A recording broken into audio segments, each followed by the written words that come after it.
सुधाकर बडगुजर यांच्यावर जे आरोप होत आहेत त्यांचा जो व्हिडिओ व्हायरल झालेला आहे त्यानंतर आता विविध प्रतिक्रिया उमटत आहेत। सुधाकर बडगुजर यांच्या विरोधात शिवसेना आक्रमक झालेली आहे। पाकिस्तानच्या झेंड्यावर बडगुजर यांचा प्रतिकात्मक फोटो लावण्यात आलेला आहे आणि या फोटोवर देशद्रोही देशद्रोही बडगुजर देशद्रोही अशा घोषणा देखील देण्यात आलेल्या आहेत।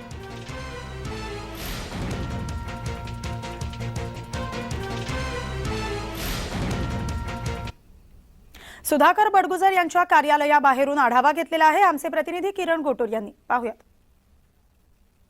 उद्धव ठाकरे गटाचे महानगर प्रमुख सुधाकर बडगुजर खरं तर यांच्या संदर्भात आज काही व्हिडिओ हे व्हायरल झाल्यानंतर या सगळ्या प्रकरणी नाशिकमधील त्यांच्या ऑफिसच्या मध्ये असलेल्या एका कार्यकर्त्याला पोलिसांनी चौकशीसाठी ताब्यात घेतलेला आहे। आज विधानसभेत नितेश राणे असतील किंवा नाशिकचे पालकमंत्री असतील यांनी 1993 या बॉम्बस्फोटातील आरोपी सोबत बडगुजर हे डान्स करत असलेलं एक व्हिडिओ हे दाखवलं आणि त्यानंतर ते व्हिडिओ नाशिकमध्ये सुद्धा व्हायरल झाले। या सगळ्या प्रकरणानंतर नाशिकमधल्या खरं तर याच कार्यालयातून एका कार्यकर्त्याला नाशिक क्राईम ब्रांचने चौकशीसाठी ताब्यात घेतलंय ती माहिती मिळत आहे आणि काही वेळानंतर या सगळ्या संदर्भात बडगुजर देखील एक पत्रकार परिषद घेऊन या सगळ्या व्हिडिओ बाबत हे माहिती देणार आहेत।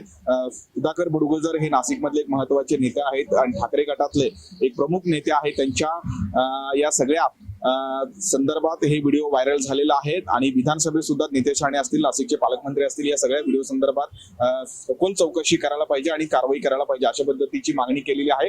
आणि या सगळ्या घटनेनंतर त्यांचं कार्यालय इथे आपल्याला बंद असल्याचं आपल्याला बघायला मिळतं। काही वेळापूर्वी कार्यालय चालू होतं पण हे व्हिडिओ व्हायरल झाल्यानंतर त्यांचं कार्यालय सुद्धा आता बंद झालेलं आहे आणि या सगळ्या प्रकरणी खरं तर त्यांच्या एका कार्यकर्त्याला सुद्धा नाशिक पोलीस आता चौकशीसाठी ताब्यात घेतल्याचं बघायला मिळत आहे। किरण गोटू, जय महाराष्ट्र न्यूज, नाशिक।